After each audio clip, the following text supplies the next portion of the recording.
found in reality. All without pre-drawn conclusions found in personal bias. No left or right wings here. No pounding the pulpit of ego-driven my way or the highway attitudes. But there are no free passes given either. Answers to questions are important, but equally important is the reasons and methods used to find the answer. The lack of contradiction is the final judge here on Feet to the Fire. Feet. Sunday evenings, 8 to 11 Eastern. Fire. How do you listen? www.feet2fire.com for more information.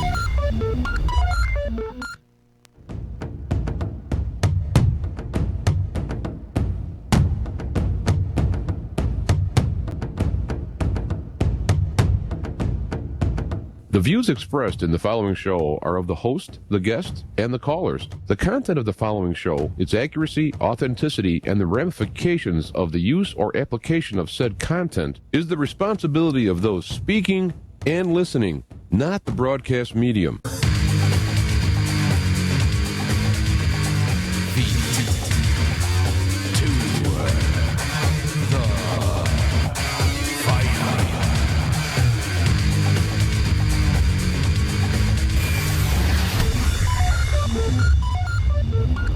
Right, we are back and we are live. Feet to the Fire. I'm your host, James Athianchik, the Black Knight of Talk Radio. It's, I was asked, I say that kind of fast, James Arthur Yanchik. Well, it's, if you're in Chicago, it's Jancik. You know, hey, what's up with that? The Bears and all that stuff, so it's Jancik. Jancik, but the Czech from whence it came is Jančik. So Jančik, it's like a TCH or something like that, TATS. Anyway, we are back and we are live. We got a few things going on here. I am happy to say all the little technical stuff I was doing worked. And so that's good. I am also, I don't have to leave that early tomorrow, going out of town. So here we are and we're live. I got a few things to talk about. I got a topic, kind of like a subject I want to do. No less visible today. He is out and about. And so we don't have any comments from him. Oh, yeah, I know. But he's there. He'll be back. But I do have some stuff I laid out on the, let's see, where am I at? On actually Facebook. I saved a bunch of links. I'm still working on turning on Feet to the Fire to be the Facebook center of what I'm doing. But for now, at least when I'm on the road, I could do it simply on my phone, update things, and then perhaps for the show, what I'll do next week is I'll start bringing them in. But some great stuff happening. Let me go back to the Facebook feed here. Let me go to the web page, and I'm going to get my. There we go. Facebook feed. I'll start here with a couple of these things. I didn't have them in my... The Pope came out and said he won't judge President Trump before hearing him. Wasn't that Christian of him? Wasn't that nice? Not prejudging somebody until you actually hear from them. Anyway, I got Dennis, who is a follower on the page, put a very disturbing picture up of the Pope kissing the baby Jesus. Apparently kissing him in the wee-wee, which I was not aware that was a practice. I do remember other people talking about when there is a Jewish custom, I believe, of circumcision. I'm just reporting what I read, not being Jewish, not being privy to the ceremony. Apparently, after circumcising, the blood is stopped by the rabbi orally. And unfortunately, the story was that there's some diseases broke out. I don't know. I can't really talk about that in a absolute sense, but here's the picture nonetheless. I did put up a couple of last-minute posts. There's an article on Breitbart tracing Comey getting money from a Clinton Foundation donor, $6 million. $6 million. That's kind of an incentive, I guess. Oh, if I can... I don't know how many people out there watch Lionel Nation. He's one of my guys. Him and Stephen Moyer. I watched that Molyneux, Moyer. I'm going to say that wrong because I could barely speak names in English, alone foreign languages type stuff. But Lionel has got his coffee mug. Well, we've had a coffee mug here at Feet to the Fire for quite a long time. So I got links on the new website with the updated mug, actually. And there was actually, you're getting it at cost if you'd like to have that. I don't know. It looks kind of cool, I think. You know, got the design on there. You know, so anyway, T-shirt is there as well. So that's good motivation, I think, to lay out all the reasons why Hillary Clinton was guilty, and then said, "Oh, by the way, you know, or I wouldn't, no prosecutor worth their salt would ever want to prosecute this." So I'll leave that all go about the whole Comey thing being fired. That's another thing. If you look at, you know, mainstream media, well, he was going to widen the investigation into the Russian thing, which is simply not true. It's from a anonymous source. Close, who knows?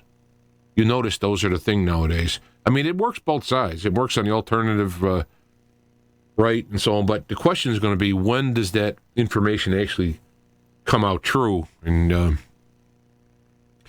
but this is one of the things I wanted to look at here. This is really fascinating. I hope. Let me get the full screen on this one. Paul Joseph Watson had tweeted this out. This is from Media Matters. And if I remember, Media Matters is, I think it's somewhat of a liberal group. I mean, in other words, was part of their deal is to point out the bad things, or point out the, or you mean prefabricate stuff. But here is an output on YouTube, alternative media versus mainstream.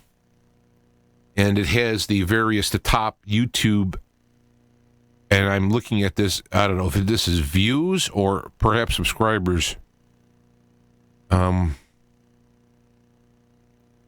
didn't actually get to the... Anyway, you look at this. InfoWars, number 1 on the web. Over 2 million. CNN, number 2, and it's, it's a good 50,000 behind. InfoWars. CNN's been around since, what was it, 80s when it came out? So, InfoWars, number 1. And then look at Look at the next one. Paul Joseph Watson, who is of InfoWars fame, would be coming in 3 here with just under 1 million.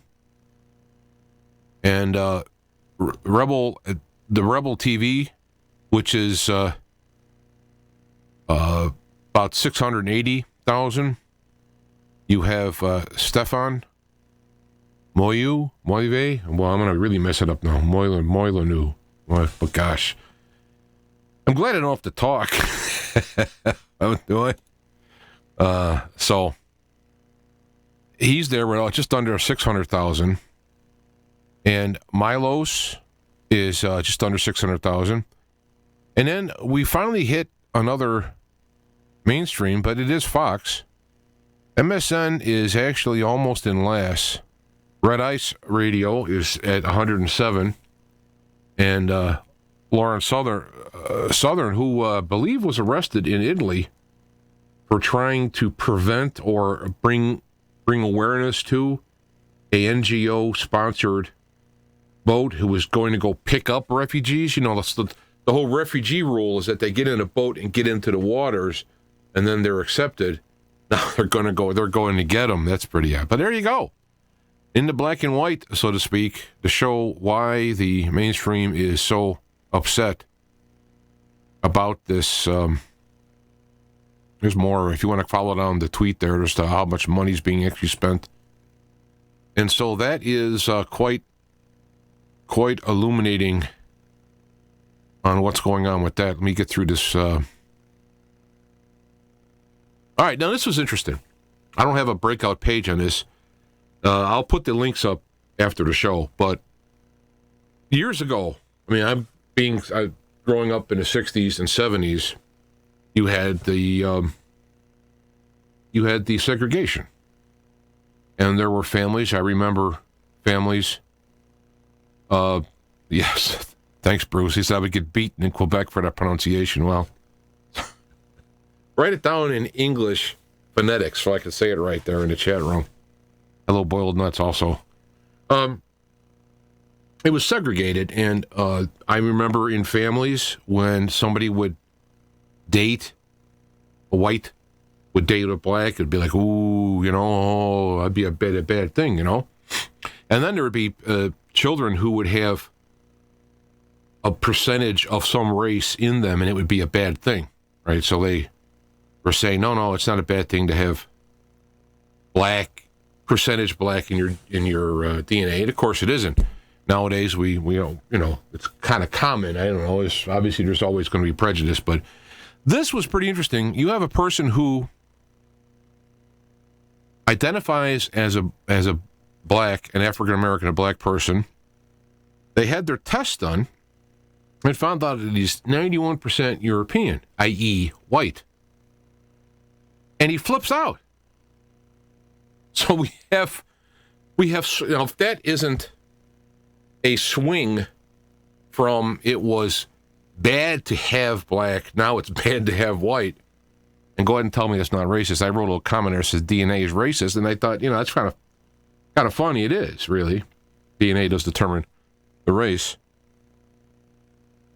Don't have a breakout in this one because there wasn't much to do visually.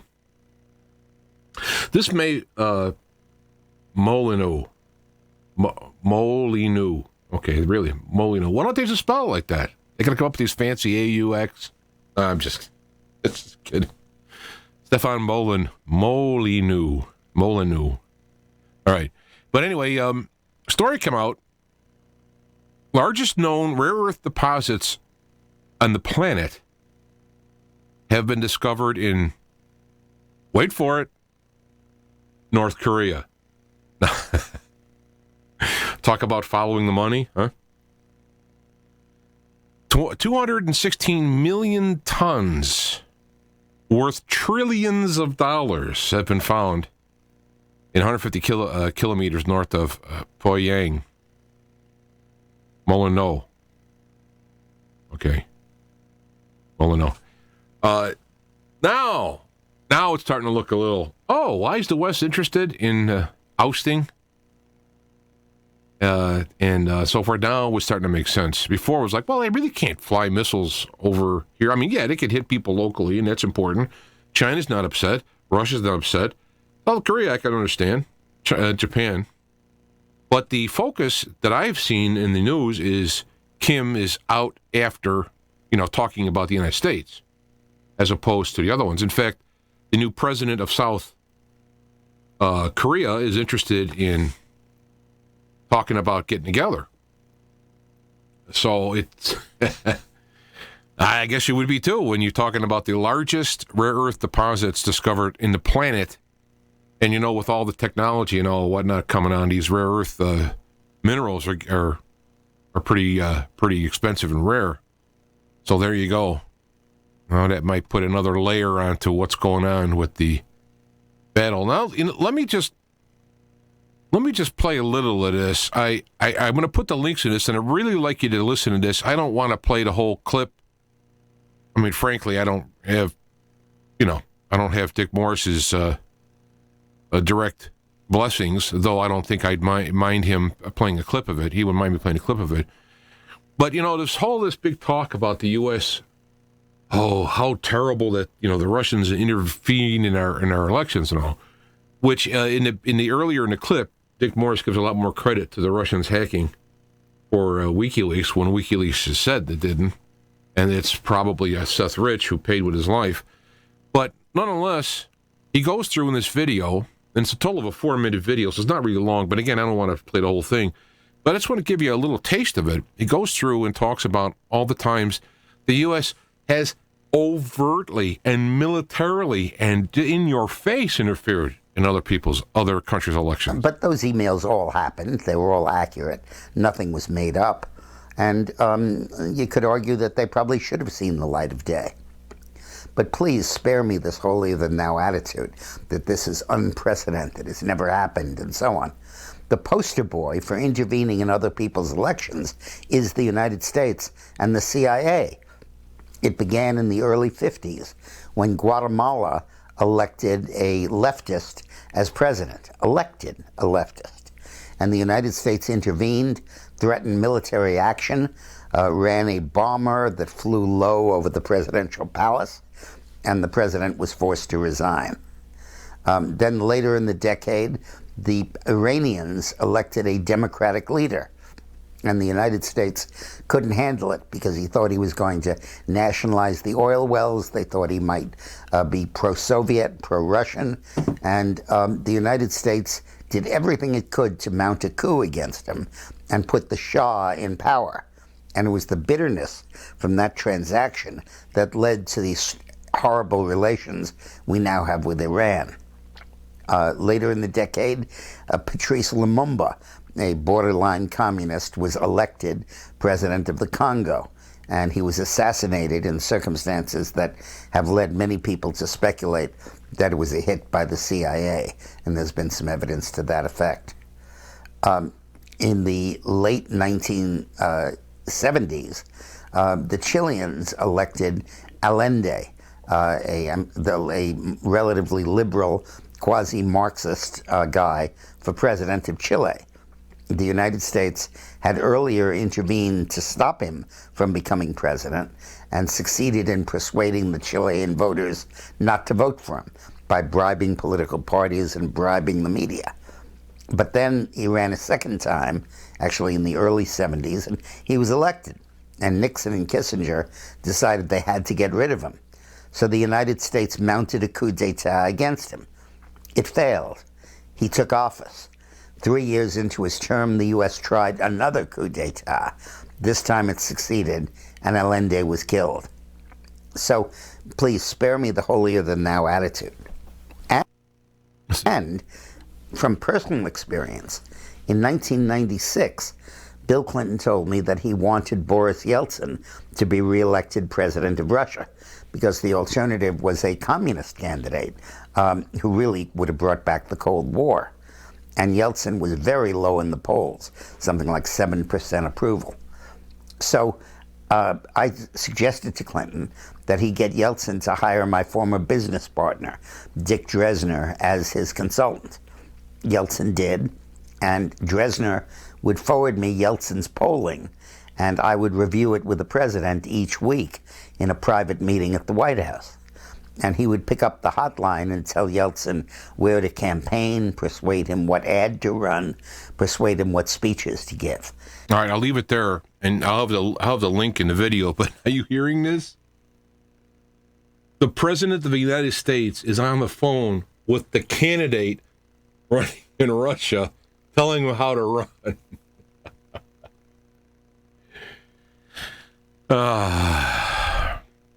I tell you, huh? There you go. Talk about interfering in elections. So that's why he's like, spare me the... Mark Dice is another guy I've been watching. It's pretty funny. It's comical. And I got a mixed emotions on some of the satire and the harsh words and all that. But it's true. Totally true. I laugh, too. I got to admit. Talking about how they're so busy trying to follow Trump. They're criticizing Trump for tweeting to Rosie. Like, there's the free, at CNN. You can see it on the link there. I'll put all these links, but you can see them also on my Facebook. Here's the leader of the free world. This is the word, tweeting about to Rosie O'Donnell, and he making it a little bit of belittling that. And let me go down to, let's go look at this one. Again, I'll put these links up. You can see them now, though. Let me go back to my Facebook.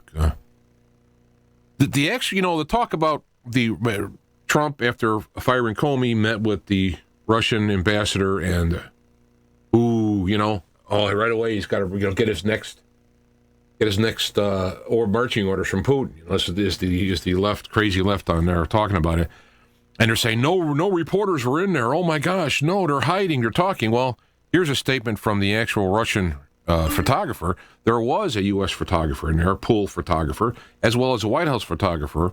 There were no other reporters. They were just, it was a meet and greet. They're taking pictures.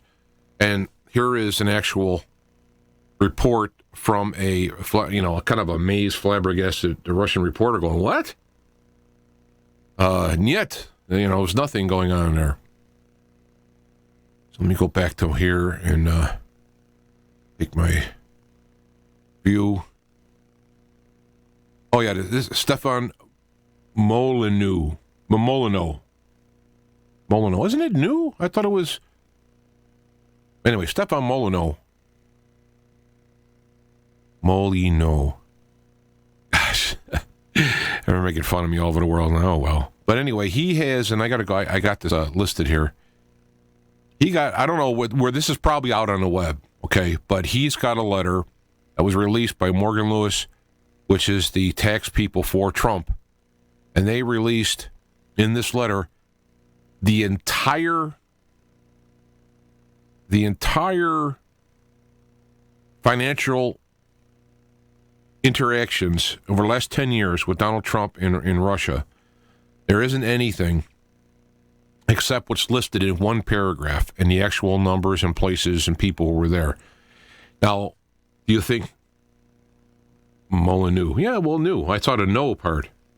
Anyway, they list in here all of his stuff. So it's like, what are they lying? I guess they could be lying for him because they want. Because see what's going on with this is the whole Russian investigation. It's all full of baloney. But if you can investigate and you can get subpoena powers and you can call witnesses, you are fishing for something. And if somebody said something wrong, especially under oath, you got him. And this is what happened with Bill Clinton. He was impeached in the House, not in the Senate. He was disbarred from the Supreme Court, and he lost his law license for what? Lying under oath. What he lied about was whether or not he had sex with Monica Lewinsky. I forgot which one it was. So the reason why he lied, he didn't want to admit to having sex with the lady, but it was lying under oath that did it. So it doesn't matter what you lie about. You're lying about what color your socks are. You're lying under oath. So this is what they're trying to do is we got to find something on Trump. We got to get him. He's destroying our corrupt system. He's throwing up all this stuff out. We're going to all hang, to quote, allegedly, quote, Hillary if he wins. So they got to get rid of him. And so they demonized him personally. Oh, he's a jerk. He's mentally ill. They're coming out with all this stuff, but they don't have anything. If they had something, he'd be out of there. So now they want to have as much investigation as possible to go digging to go and find something. So here is the signed papers from them. I guess you can put them under oath, So this is the part that's bothering me. This is such a non-story. Let's see. Oh, this is crazy. All right, now if anybody's listening to Alex Jones, he's already dealt with this stuff, and that's one of the things. Oh, here's. Let me go back down to this. Here's a story by CNN.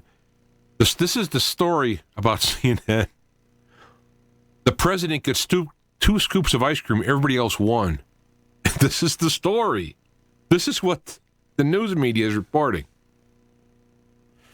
So let me see if I got anything else in here. Trump was cut off. Okay, let me go back to this report. I got to find it here. Keith Olbermann. This is insane. Now, people are saying that he's lost his mind. If you've seen some of these tweets, you can look them up. I mean, there's 283,000 views. There's 11,000 thumbs up. There's 1,800 thumbs down. In fact, I recall at one point there was more thumbs down, so my guess is there was a concerted effort on the left to build up the other one. But nonetheless, the statements he's reading is completely outrageous, and you would even call it treasonous under Espionage Act, calling upon foreign governments and foreign intelligence agencies to help defeat the president. Do we elect the president? But I have some thoughts on this. I'm going to play a little clip of it, and again, links will be at the bottom when I'm done with the show. that you can actually see it in its entirety. I mean, I kind of hate to promote because when I get to my comment on it, you'll see why it's maybe not great to report. But I don't want to play the whole thing. It's 7 minutes long, but this might give you a little taste. I appeal to the intelligence agencies and the governments of what is left of the free world, to them as entities, entireties, as bureaucracies making official decisions, and to the individuals who make decisions of conscience, to GCHQ and MI6 in the UK, to the BND in Germany, the DGSE in France, the ASIS in Australia, and even to the GRU in Russia, where they must already be profoundly aware that they have not merely helped put an amoral cynic in power here, but an uncontrollable one, whose madness is genuine and whose usefulness, even to them, is at an end. All right, now first off, if you watch this, he's appealing to foreign governments to help, basically overthrow Trump, which is outrageous. But when I'm watching him, I mean, I used to watch him when Bush was in power, and he did a great, I thought, monologue talking about Bush, because I didn't go for any of the wars he was going in. And it was very good. In fact, if you look at my YouTube history, if it cakes my likes, you'll see that I did it. I did have a like system on there. If you look at this, look at him how he's reading a teleprompter. No, I'm not opposed to that. If I was going to read a speech, I'd have, but it's kind of important. This is supposed to be kind of high quality stuff. And if I would have thought about it, I could have brought it up. You can buy a teleprompter that works where you put your camera behind it, and it uses a tablet to reflect the words up, and you look directly into the camera, like I'm looking right now. I don't have one, but if I did, I'd be reading it, and I'd be reading the teleprompter like this, and this is what I'd be reading, and I'd be reading and reading and reading, and you would see eye contact directly into the lens, which is how they normally do it on TV. Can't do that politically out there because they don't have a camera right up front, but that's why they look this way and that way, because it looks like they're looking at the people. Except when Donald Trump does it, then he's like, which is probably what I would do. But so this guy's looking at a teleprompter of something off to the side, which if I know this, and I'm not exactly, wasn't exactly on MSNBC, I don't get it. So there's kind of a weirdness to this whole thing here. Plus, if you listen to him, he's delusional. Now, I don't think he's delusional. I think the man is taking a cue. This is the left wing's version of Alex Jones. I think the goal here is to make an Alex Jones-esque personality, and either to pull the people who are from Alex Jones to them, or pull those who would be on the left to them. So when they look at the polls and they look at the YouTubes and see Alex Jones being number 1, CNN 2, and then everybody else way far down, the thinking is, and CNN is the entire network, mind you, not every single person is on there, So it's not one person. Alex Jones, for the most part, is one person. One show, though it's expanding. So I think what they're doing is they're trying to create either a left's version of Alex Jones, or they're spoofing Alex Jones, in which case it's very poor. It's a very poor satire, and he's going along with this. No one said that it was anywhere. So I'm thinking that this is a serious attempt. He's creating a character, an Alex Jones-esque character, that will either compete with Alex Jones and or will create that market on the left to pull people out on the left, the center, to possibly Alex Jones, which is ridiculous. What he's saying is so ridiculous. Alex Jones, for perhaps any of his personality flaws, has a ton of backup on paperwork on what's going on. So I wanted to bring this up. People are just saying he's lost his mind and what happened to him, he's crazy. No, I think this is a plan of building a character or brand, sort of like a Glenn Beck, type. Remember Ben Beck crying into the camera and all this? I think this is the goal here. He's trying to create a brand. He's failing miserably.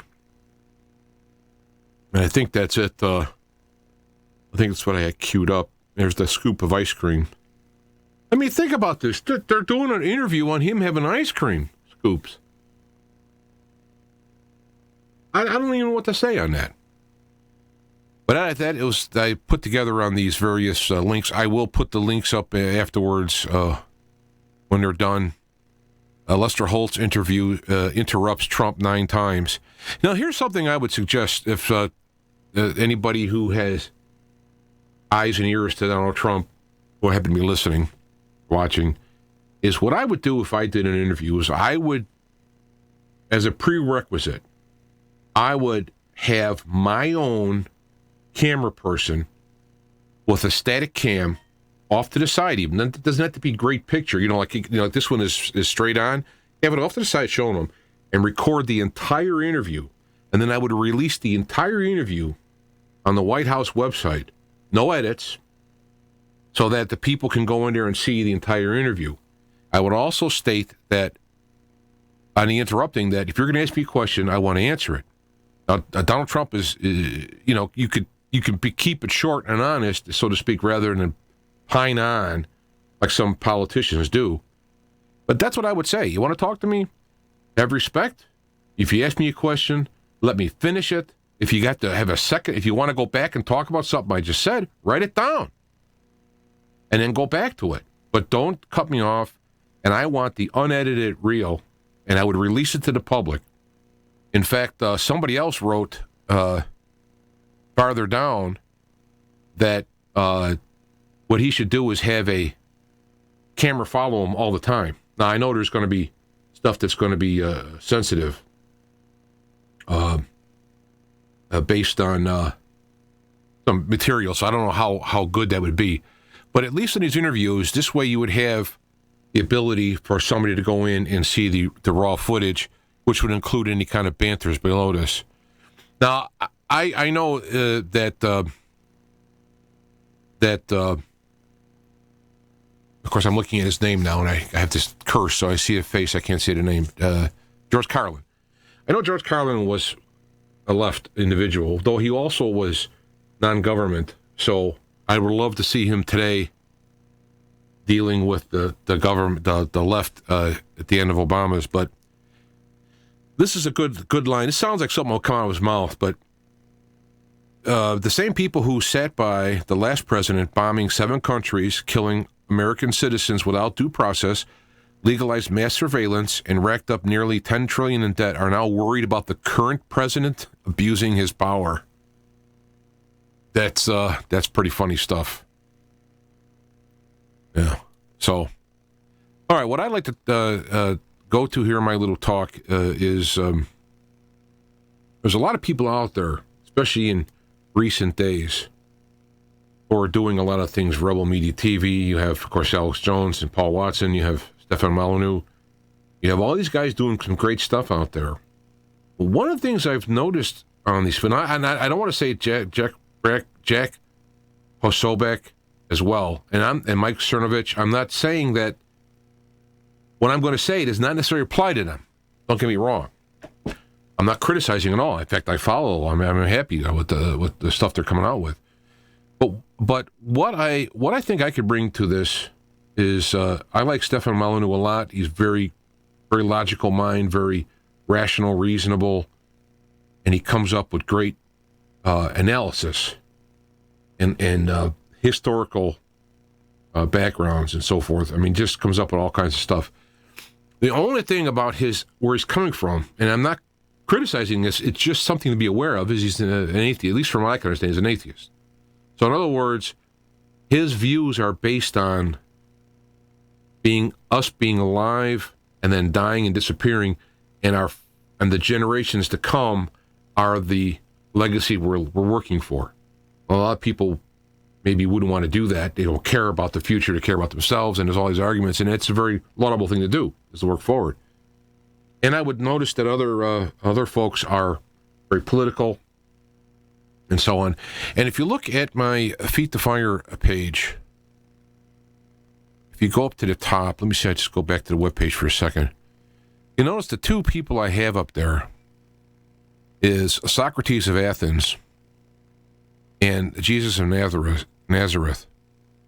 And what I hope to do on some of my own personal talks is to be able to take the logic, the critical thinking of Socrates, along with the spiritual insights of Jesus, and kind of put them together. Because one of the problems I see out there, and this is the kind of thing that I'm looking for, is I see a lot of people who are various types of religious people. Or, religious. We'll say a preacher or a prophet, somebody who has a spiritual connection, getting revelation and whatnot. Some might call them mystics as well as spiritual, and they're getting personal revelation. Well, God told me this. And the problem is that when God tells you something, it's very, very, very impressive to you. Not all that impressive to us, because we're not there to get the revelation. All we have is some guy telling us this stuff, saying, well, God told me. And then you get various people when God tells you, and they contradict. Well, who's right? And then you get the battle of, this person is an apostate, this one is real, this particular version of the Bible is real, this one isn't. You get this whole art, and it ends up trashing the whole thing, which is why I think Jesus gets a bad rap, because people are quoting the church, the various churches, as opposed to Jesus, or they're quoting what the church teaches about Jesus. And if you go and study the history of the Bible, and I would recommend, of course I'm not going to remember his name now. See, this is off the top of my head. It's on my Facebook. Gosh. Well, I'll come back to him. There's a guy I've read many of his books. He's a textual critic.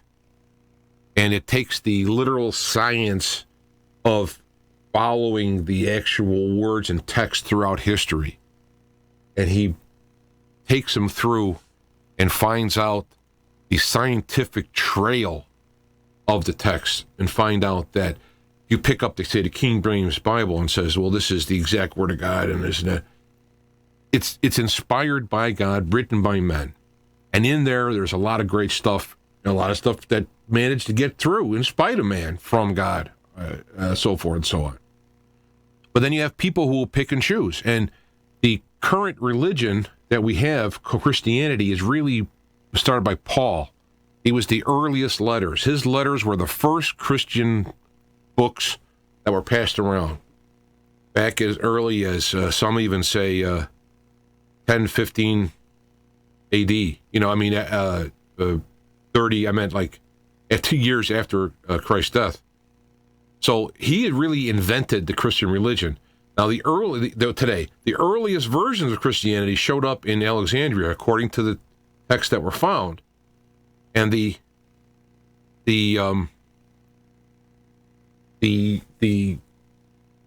early Christianity started out, what we have today is you have we'll call it the Orthodox view. By definition, the Orthodox means the correct view, and you have the heretical, right? Well, if you go back in history, there's an argument between the Gnostics and what they call the Orthodox.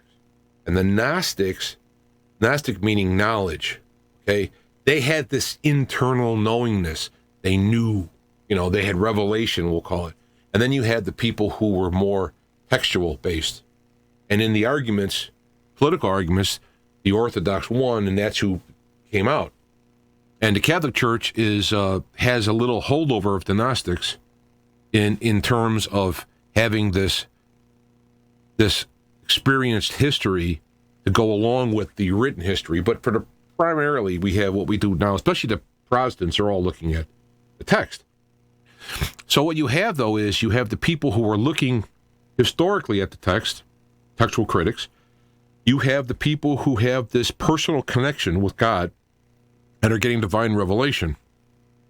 And these two are still battling today.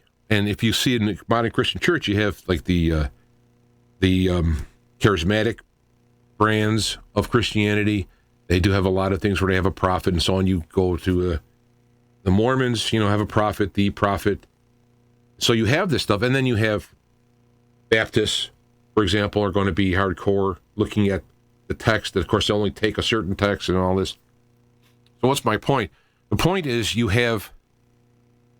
don't have somebody taking the spiritual understanding, using the textual mindset to analyze what Jesus actually said and taught, and then take that principle, using the analytical part, and take the spiritual part that Jesus taught, and then go out into the world and analyze things. And that's where I think I've come to over the years by going on my own journey through a Baptist, a Lutheran to Baptist to New Age and so forth, and worked my way through at the same time using this lack of contradiction. And when you have, for example, you have someone who is a Ayn Rand supporter, like I believe Stefan is, I remember reading the book Atlas Shrugs. And the reason why I went and got the book was because I saw a video from the 70s of a guy who said, I think he actually got arrested or he was put into a nut house or something like that.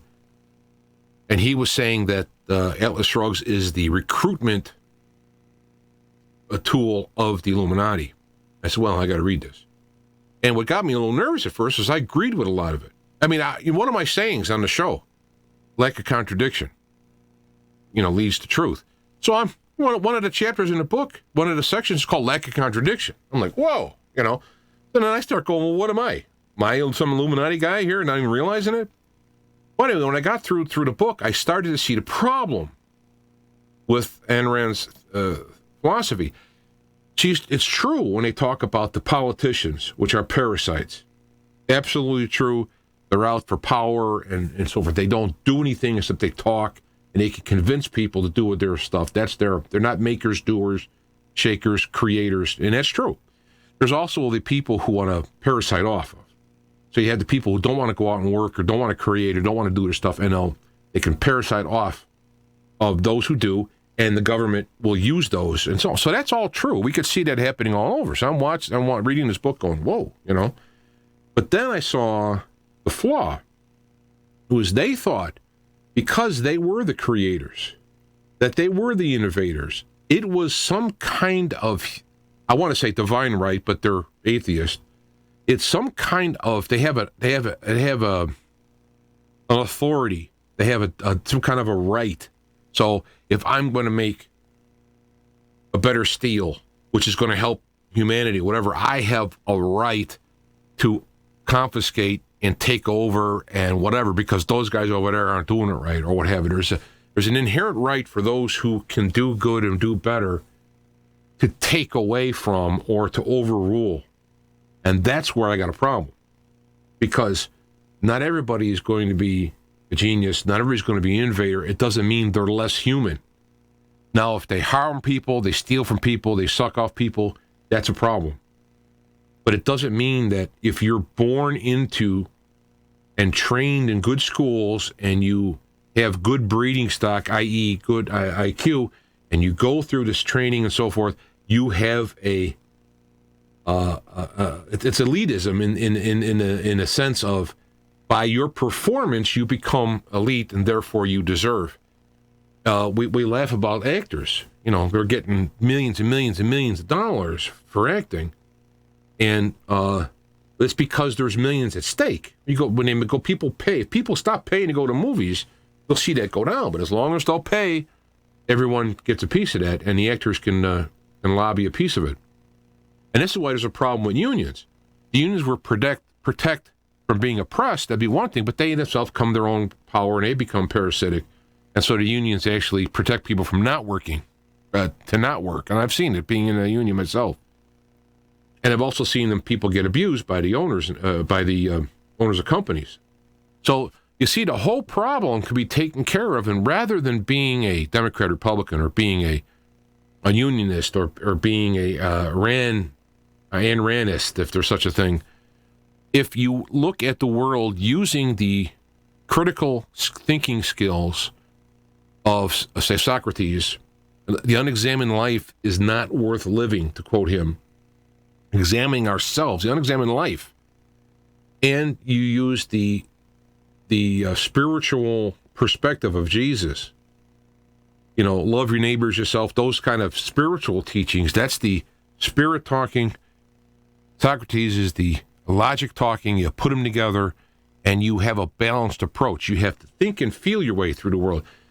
They're teaching you not to think and controlling your feelings. That's the problem. Rather than teaching you to think and teaching you to be able to decode your feelings. Hey, I'm feeling hurt. Well, are you really hurt? Is this some problem when you grew up? Something happened to you and you've developed this thing? And you have to analyze all these things to find out what the deal is. And people don't want to self-analyze. Sometimes because they've been so browbeaten, the last thing they need to hear is more trash, right? This is their thinking process. But Jesus talks about knowing the truth, and it will set you free. And that freedom he's talking about is not simply taught like, well, if you believe Jesus is your Savior, then you'll be free from damnation. That's not what he meant. The principle that is in there is if you know the truth, you can't be hoodwinked. You can't be manipulated. And it sets you free from being manipulated. And right now, people involved in all this politics stuff, when they're looking at what the left is doing and the right, they're jockeying around. I mean, even these people who are the new media are looking to start their own new media stations and whatnot. And that's fine. There's no problem with that. It's when your plans on a media conveniently interfere with you taking an objective look at both yourself and the world around you and out into the world. And this is what will happen to everybody when you start to go up in popularity. You start to get full of yourself, and the person starts to become, hey, you know what? Hey, I got this many views, or I got this many. Hey, I'm getting somewhere. And that's where the I comes from. And it starts out when we're two. When we're two or even less, when we realize when you're born as a child, you don't even know that you're foot. You don't know nothing. You're just like, I don't even know anything. I'm standing there going, I don't know nothing. You don't even know you don't know anything. You don't even have you to know you know anything. And eventually you put it together. And the terrible twos is when you become the center of the universe. Well, this is why spare the rod, spoil the child. Rod being, if you look at the original language behind it, it's a scepter. Spare the scepter, the authority, spoil the child. You have to show the authority that, you fit in this world. You're important. So is that other than the guy next to you. And you guys work together, and you can actually help one another achieve your goals. Not, hey, what can I make him do? And that is the whole goal we're here for. People say, what is life? What's life on earth? There's one major goal, and you could see it if you want to go back to animal, mineral, plant kingdom, it's the same split that goes from humanity down to the rocks. You have the goal of using things around you for your own purposes, to hell with them, whether it helps them or not, fine, or more helping. And you could see it in trees who produce fruit that feed the birds pick the seeds, go fly away, drop the seeds, especially if they eat them. Sometimes it goes through, and the digestive process will actually open up the seeds, and they spread the trees. There's an actual plan there that you can help. One works with one another. You have the vines who go up and choke and kill the tree that actually gives them the ability to go into the sun. There you have that. I'm going to use you for my purposes, and it eventually destroys them in the end. And when you start analyzing all through nature, you have these points, even with rocks. You have a volcano, for example, destroying things around it, and so on. I'm just speaking in a metaphorical sense, but it is real, too, in varying degrees. And somebody can make fun of what I just said. So the volcano has a determination. He decided to do this. I don't know the details of it. I'm looking at what it is teaching me, what I'm seeing from it. So if nothing else is teaching me in my life and how I deal with things, and whether or not there actually has some kind of a consciousness, it's probably true that all matter has some type of consciousness, and consciousness is the energy that even makes the electrons move. You know, I mean, you have no idea what the actual what the whole force of life is could actually be consciousness. So this is what I'd like to be doing is in the future, or I have been doing this for years, but I mean, I will make a more of a point to bring up certain things and then run it through this analysis. Take that analyzing approach, tear it apart, look at the flaws with it. Like Socrates, when I read some of the stuff, he never wrote anything, but people quoted him, and he would tear down. This is what aggravated him. This is why they wanted to kill him. Guy'd come up with a theory. You think it was pretty good. Socrates would tear it apart, show all the flaws, and they would go, okay, then, fine. What's the answer? And he says, well, I don't know. You know, what could a poor old man say? I don't know. And the flaw there, I think, is that he knows he didn't know, so therefore he never put out a theory. But I think what Socrates should have done was put out working theories and then change them along the way as more information came up and realize we don't know it all because there's way more to this whole existence than we know. But as we get more information, we change and adapt the theory. And so I think that's just where what I'm looking at is what I'd like to do is to be able to put out stuff, put out theories based on this critical thinking and evidence and having the spiritual side. And something comes up with more information, okay, we change it. There's no ego involved. It's not this theory fights this theory. It's all about finding truth. And it's all about the whole point of discovering together, using each one of our talents and abilities. Remember, there's two metaphors that I use, is that truth is a multifaceted diamond. And if you look at a big multifaceted diamond and you only have a small portion of the view of it, you could turn around and think that what you have is the whole diamond because you're unable to see the other facets, where other people can see the other facets. We all get together. We all share notes. We can reconstruct a bigger view of that diamond by using each other's views. And if it is real, if we're talking about the same diamond, then our views will mesh and form a better picture. And as we start to mesh them, you want to take and maybe fine-tune the burrs that might be aberrations. In fact, I have an experiment I'd like to do where you take a cylinder, clear cylinder, and you fill it with all kinds of geometric shapes. And then you have people sitting around the cylinder, and you have them draw that cylinder. Now, they're going to see parts of the shapes, but they can't see all of them. But this person on this side can see more of it. And the person on the other side can see more of it. So they can compare.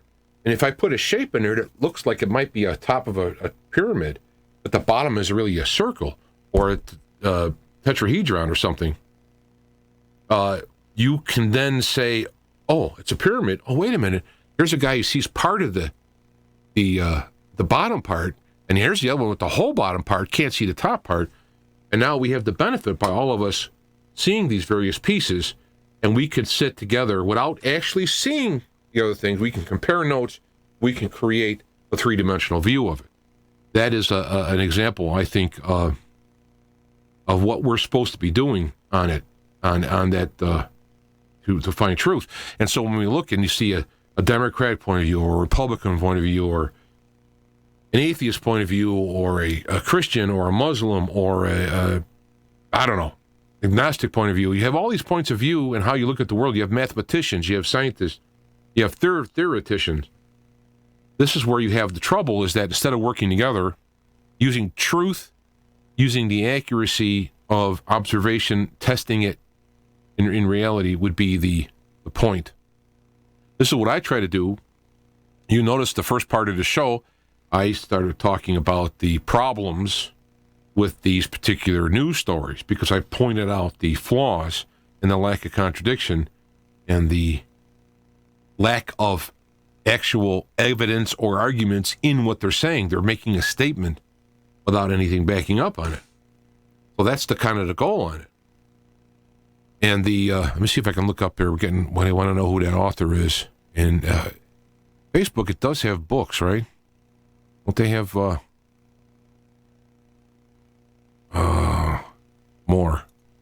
There we go, books.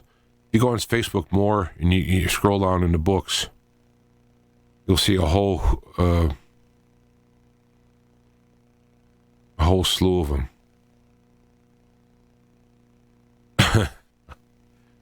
So now I'm looking down. Here it is. Bart Ehrman. Bart D. Ehrman. Ehrman. I'll put those links in the bottom. He has done a lot of work. He was a guy who was a fundamentalist Christian. He went to a more of a liberal arts college, and he found out about textual criticism, and he became somewhat bittered that he's been fooled. And so I don't have the same conclusions of him, for example, that there isn't any, there aren't any actual things in the Bible that Jesus actually said. He's saying from a scientific point of view, he can't scientifically discover there's forged, Jesus interrupted. These are titles from him. He can't find the, he can't prove in a scientific sense what Jesus actually said, looking at textual evidence, because it's not a straight fluidity, a straight line going back. So I will put those in the links there. So that's what I'm looking at. Is it's not necessarily really sexy. It's not Planet X-y or anything like that. But it is. Well, we're living in times where we have to be focused. I just see how big bee flew in here. I'd like to not have that bee come by me. That we're living in times where we need to know these things. We need to know what is going on in the world around us. And so this is where this comes in. That's very important. So you could probably, if you want to look at some of these books in here, I also, there's a lot of books for studying too. It's great. The interlinear Greek and Hebrew, Greek and English Bible is another great thing that you can understand the words. Because what we have to understand is the words that are being translated and then turn around and being explained to us. And so that is that. So I think that's going to take us up here. We don't have Less Visible. I think I said everything I was going to say. Oh, I forgot about this. Being Mother's Day, I thought people might be interested in seeing a picture of my ma, the Black Knight of talk radio. What does his mother look like? Well, let's see. Actually, this is her dressing up on Halloween. She dressed it up as a biker mom. She's in her 80s now. She's not doing, she's starting to, had some, she's getting older and she had some problems. So she's starting to kind of fold up the tent a little bit and can't do what she used to do. But I thought I would put that out there. I was going to actually open with that, but I forgot I had it queued up here. So there is Biker Black Knight Ma. So we will check you next week. Send me emails on questions and stuff you'd like to go through, especially if you want to talk about some of these, going back and seeing reality on certain topics. Let me know, and we will continue next week live.